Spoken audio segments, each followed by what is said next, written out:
Bye Chitale बंधू।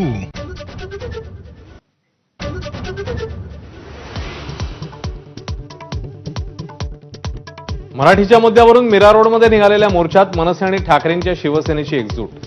अखेर मनसेने ठरवलेल्या मार्गावरूनच निघाला मोर्चा। अविनाश जाधव यांच्यासह स्थानबद्ध केलेल्या नेत्यांचीही सुटका।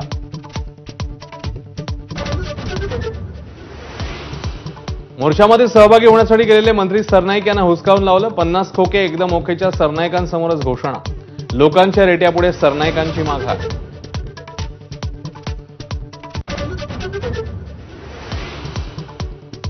मीरा रोड मोर्चावरून सत्ताधारी शिवसेनेतच एकवाक्यतेचा अभाव। मोर्चावरून गृहराज्यमंत्री आणि परिवहन मंत्र्यांचे परस्पर विरोधी सूर। मार्गावरून वाद असल्याचा योगेश कदमांचा दावा, तर सरनाईकांची पोलिसांवर आगपाखड।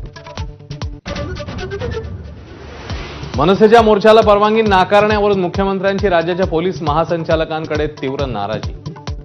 परवानगी नाकारून बदनामीचा कुणाचा हेतू होता का याचा अहवाल सादर करण्याचे आदेश।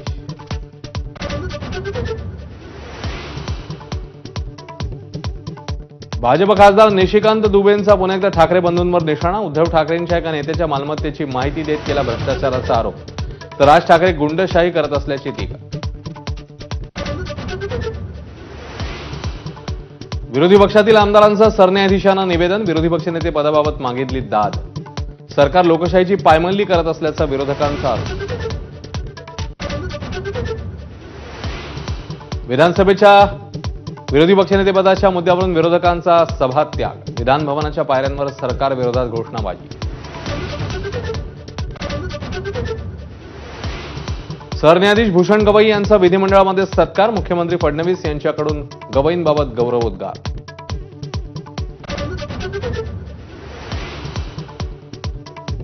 पुण्यामध्ये आईचा निष्काळजीपणा वेतला असता मुलीच्या जीवावर। लहान मुलीला घरात ठेवून आई बाहेर गेल्यावर मुलगी सज्जावर उतरली। अग्निशमन दल कर्मचाऱ्याच्या प्रसंगावधानामुळे बचावली मुलगी। मुसळधार पावसामुळे भंडाऱ्यातल्या गोसेखुर्द धरणात तब्बल 3,55,000 क्युसेकने विसर्ग, तर गोंदियातले 21 मार्ग वाहतुकीला बंद। शाळांनाही सुट्टी। बिहारमधील सर्व सरकारी नोकऱ्यांमध्ये महिलांना 35% आरक्षण। विधानसभा निवडणुकीच्या पार्श्वभूमीवर नितीश कुमार यांचा मोठा निर्णय।